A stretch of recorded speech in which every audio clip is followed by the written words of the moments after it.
मनीष जी, इस वक्त जो हालात है बिहार के, एक बार फिर से सत्ता का जो पलटने का खेल है वो शुरू हो गया है। स्थिति एकदम साफ लग रही है कि नीतीश कुमार फिर से बीजेपी के साथ सरकार बनाने जा रहे हैं। क्या वो 180 दिनों वाली जो आपकी भविष्यवाणी थी, जो आपने कहा था कि मेरे जेल से निकलने के 180 दिन बाद देखेंगे कि बिहार में सरकार पलट जाएगी, सच हो गया? देखिए, मैं शुरुआत करना चाहता हूं। हरिशंकर परसाई जो है एक राइटर है, उनके कुछ लाइन से। इस पृथ्वी पर जनता की उपयोगिता इस पृथ्वी पर जनता की उपयोगिता सिर्फ और सिर्फ वोट मात्र के लिए है, ताकि उनके वोट से मंत्रिमंडल का गठन हो सके। ये हरिशंकर परसाई जो है 60, 70, 80 और 90 के दशक में बहुत अच्छा कटाक्ष सरकार पे किया करते थे और सरकार से सवाल जनता के हित में किया करते थे। शायद बिहार में ऐसा ही होते दिख रहा है पिछले कुछ वर्षों से।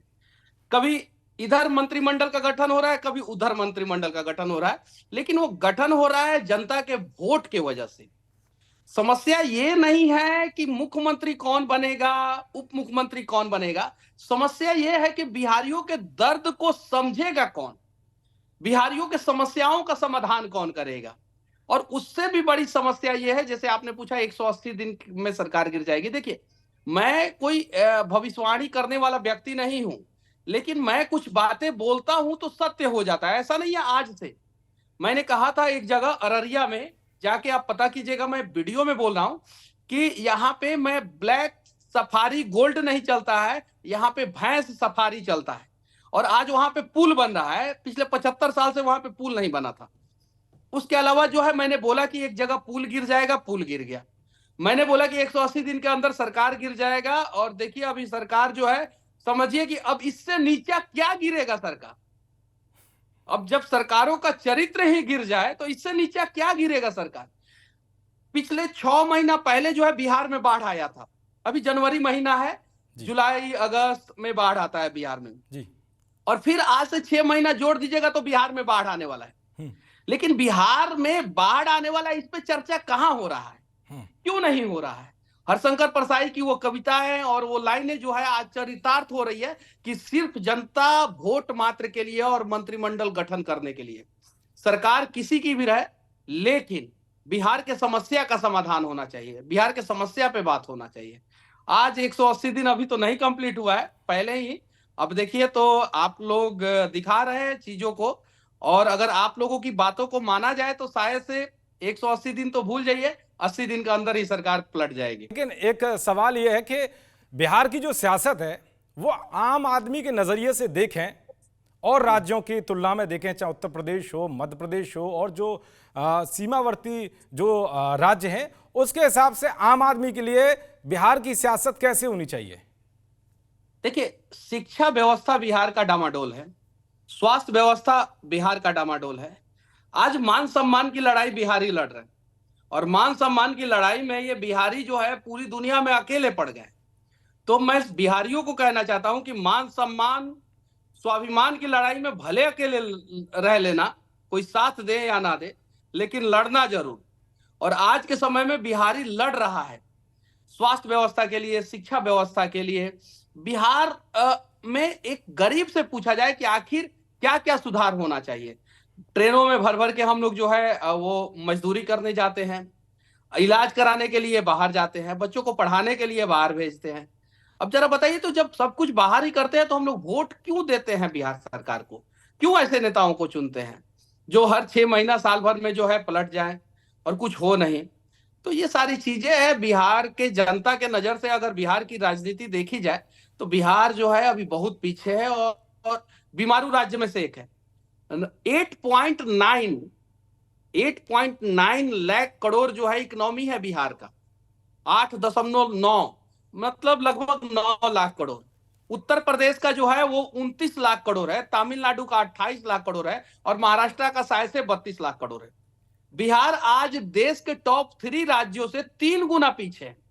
जरा सोचिए, बिहार में डीजल पेट्रोल महंगा है, बिहार में स्वास्थ्य व्यवस्थाएं महंगी है, बिहार में अगर प्राइवेट शिक्षा व्यवस्थाएं देखी जाए तो वो महंगी है, सरकारी जो है स्वास्थ्य और शिक्षा लचर स्थिति में है। तो बिहारी के नजर से अगर बिहार की राजनीति को देखेंगे तो बस यही कहेंगे कि बिहार जो है कराह रहा है, उम्मीद में है, बैठा हुआ है कि कोई हमारी दर्द को समझेगा और कोई हमारे समस्याओं का समाधान करेगा। 180 दिन नहीं, 80 दिन के अंदर सरकार जो है वो, बाकी आप लोग तो गुड न्यूज देंगे ही, सबसे पहले आप ही लोग देंगे। अच्छा मनीष जी, मैं ये भी जानना चाहूँगा कि जैसे आप देख रहे हैं कि भारत में पूरे देश भर के अंदर भी एक राजनीति अलग अब बदलती जा रही है एक तरह से देखें तो। क्या बिहार में कुछ बदली अभी तक, जिस तरह से अभी का हालात देखें अभी के जो है पूरे देश भर के अंदर या केंद्र के स्तर पर देखें तो राज्य के स्तर में बिहार की जो राजनीति क्या थोड़ी बहुत बदली है पहले से? क्या वही जो माहौल है जस का तस है? देखिए, मैं उस पर चर्चा करने से पहले बिहारी लोग भाई से मैं एक बात कहना चाहता हूं कि जब तुम्हें लगे कि तुम्हारे जीवन का सारा ऑप्शन खत्म हो चुका है, तो बस वहीं से एक नया शुरुआत करने का समय आता है। और हम बिहारियों का सारा ऑप्शन जो है यहाँ की राजनीति ने, यहाँ के नेताओं ने खत्म कर दिया। अब नया शुरुआत करना होगा हम लोगों को, और बिहार के नव निर्माण की नींव डालनी होगी। नींव तो उत्तर प्रदेश के अयोध्या में पड़ा हुआ है, देश के नव निर्माण का, राष्ट्र का मंगल का, राम मंदिर का निर्माण हो गया। और जिस दिन निर्माण हुआ उस दिन 1 लाख करोड़ का इकोनॉमी को, भारतीय इकोनॉमी को फायदा हुआ, जिसमें से 40,000 करोड़ का उत्तर प्रदेश इकोनॉमी को फायदा हुआ। अब रथ जो है पूरब की दिशा में निकला हुआ है बिहार में। बिहार में भी जो है, बस बिहार की राजनीति देश की राजनीति से एकदम अलग है। यहाँ पे विपक्ष की सरकार हो या पक्ष की सरकार हो, फर्क नहीं पड़ता। यहाँ पे सरकारें जो है जनता का खून चूसता है।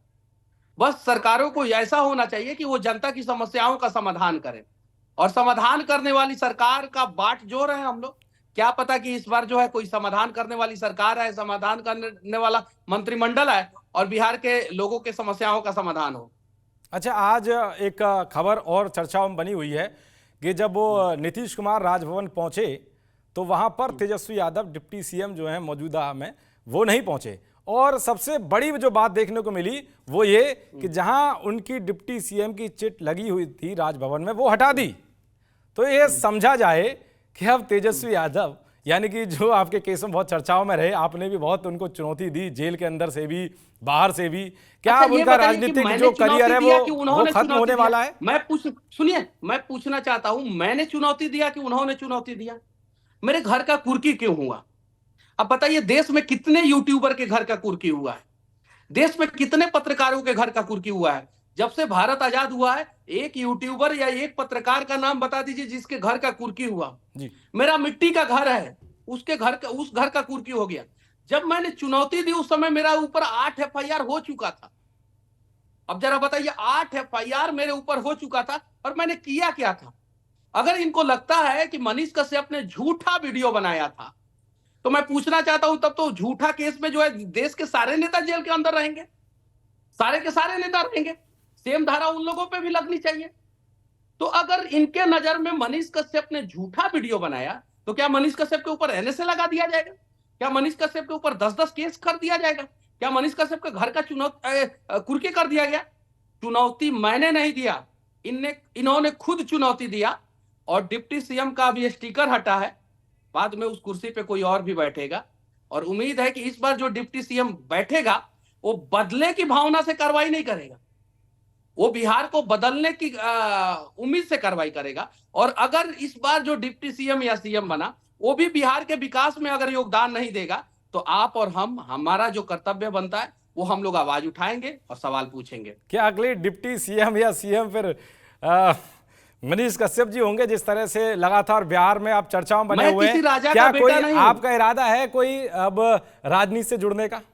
लोग जानना चाहते हैं इस वक्त कि मनीष कश्यप इस वक्त जो सब देख रहे हैं, क्या वो राजनीति ज्वाइन करेंगे और किसके साथ? ना मैं कोई राजा का बेटा हूं, और ना ही मैं कोई किसी पॉलिटिशियन का, ना ही मैं किसी बिजनेसमैन का बेटा हूं। और वर्तमान समय में बिहार की राजनीति में आपके पास या तो बाहुबल होना चाहिए, बाहुबली होना चाहिए, या तो आप धनाढ्य होने चाहिए जी, या तो आप किसी राजा यानी किसी नेता का बेटा होना चाहिए। अब बताइए ना, पिछले 10 साल में कौन सा गरीब परिवार का बच्चा जो है बिहार की राजनीति में आगे बढ़ा है? आप लोग बात करते हैं कर्पूरी ठाकुर की, कहते हैं कि कर्पूरी ठाकुर ने बिहार के राजनीति में बहुत बड़ा बदलाव किया। आज मेरे गांव में कर्पूरी ठाकुर जो है ओबीसी समाज से आते हैं, लेकिन मेरे गांव में एक स्वर्ण व्यक्ति थे, स्वर्ण समाज से आने वाले व्यक्ति थे, और उन्होंने कहा छाती ठोक के कि कर्पूरी ठाकुर नहीं होते तो मैं मैट्रिक नहीं कर पाता, मैं ग्रेजुएशन नहीं कर पाता, क्योंकि जी। जब मैं 8वें क्लास में था तो उन्होंने स्कूलों का फीस और कॉलेजों का फीस माफ कर दिया। जरा सोचिए, उस कर्पूरी ठाकुर के पद चिन्हों पे चलने का प्रयास आज का राजनीति बिहार का क्यों नहीं कर रहा है? वो पता है क्यों? बिहार के लोगों के दर्द को समझ पाए, क्योंकि उनके पिताजी जो है बाल काटते थे। उन्होंने दर्द को देखा था कि मेरा बाप जो है इतना परेशानी में है और उसने कहां से पैसा का व्यवस्था करके जो है मुझे पढ़ाया है। इसलिए उन्होंने सबसे पहले जो है शिक्षा व्यवस्था में सुधार किया। शिक्षा मंत्री रहे वो, ज्यादा दिन नहीं, लगभग 1 साल। 2 बार जो है मुख्यमंत्री रहे और उनका कार्यकाल भी पूरा नहीं हुआ। लेकिन जिस मुख्यमंत्री का 2 बार कार्यकाल नहीं पूरा हुआ, जिस शिक्षा मंत्री का 1 बार कार्यकाल नहीं पूरा हुआ, उसको भारत रत्न दिया जाता है और उस पर राजनीति करते हैं, और उस पर राजनीति करने वाले लोग उसके पद चिन्हों पर नहीं चलते हैं। बिहार की राजनीति में जिस दिन समस्याओं से पीड़ित परिवार के बच्चे जो है ना विधानसभा में बैठने लगेंगे ना, बिहार के लोगों के समस्याओं का समाधान होना शुरू हो जाएगा। जब बाढ़ क्षेत्र से जो है ना, जिसका घर डूब गया हो और उसका बच्चा जो है विधानसभा में जब चीखेगा, चिल्लाएगा और दर्द को दिखाएगा ना, तो बाढ़ के समस्याओं का समाधान होगा। जहां पे अस्पतालें नहीं है और उसके माता पिता को परेशानी हुई है, उसकी नानी को परेशानी हुई है, उसकी दादी को परेशानी हुई है इलाज कराने में, और वहां से कोई बच्चा उठ के जो है बिहार के विधानसभा में जब चीखेगा, चिल्लाएगा ना, तो स्वास्थ्य व्यवस्था में सुधार होगा। तो ऐसे लोग अब राजनीति में बहुत कम हैं, और जो हैं वो बहुत पुराने हैं, नए तो कोई आना नहीं चाहता है। अच्छा, लोग कहते हैं कि अच्छा मनीष राजनीति जी, अब एक सवाल और है मेरा। जिस तरह से राम मंदिर को लेकर देश भर में दिवाली उत्सव मनाया गया, और आरजेडी के नेताओं के आपने बयान सुने होंगे, तेजस्वी यादव के बयान सुना होगा, तेज प्रताप जी का सुना होगा, क्या राम जी की हाय लग गई क्या, जिस तरह से अचानक से हालात बदल गए? तेज प्रताप यादव जी के बारे में मैं बोलना चाहता हूं। वो धार्मिक व्यक्ति हैं और उन्होंने सच बोला था कि राम जी अभी नहीं आए हैं। उन्होंने सच बोला था, बिहार में राम जी अभी नहीं आए हैं। अच्छा, बिहार के नजरिए से आएंगे राम जी बिहार में भी, हाँ नहीं आए हैं। और उन्होंने सच, और वो धार्मिक व्यक्ति हैं। वो उस पूरे पार्टी में जो है इकलौते व्यक्ति हैं जो सबका सम्मान और धर्म का सम्मान भी करते हैं। मैंने एक इंटरव्यू में मैंने बोला था कुछ और काट के चलाया गया था कुछ और। उनका बात अलग है।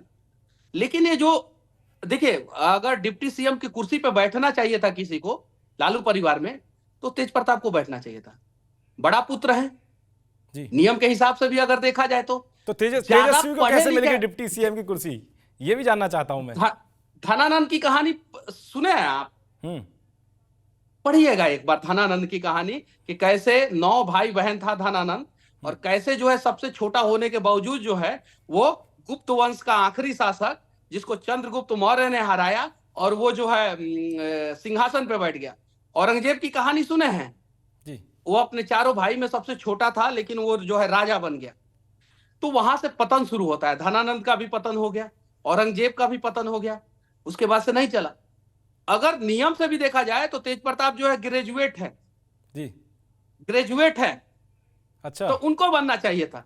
उनको जो है एक छोटा सा मंत्रालय दिया गया, छोटा सा, और उस छोटे से मंत्रालय में उन्होंने अपना जो भी किया उन्होंने किया। वो राजनीतिक मतभेद हम दोनों का रहता है और विचारधारा अलग है, मैं उनका समर्थन नहीं कर रहा हूं।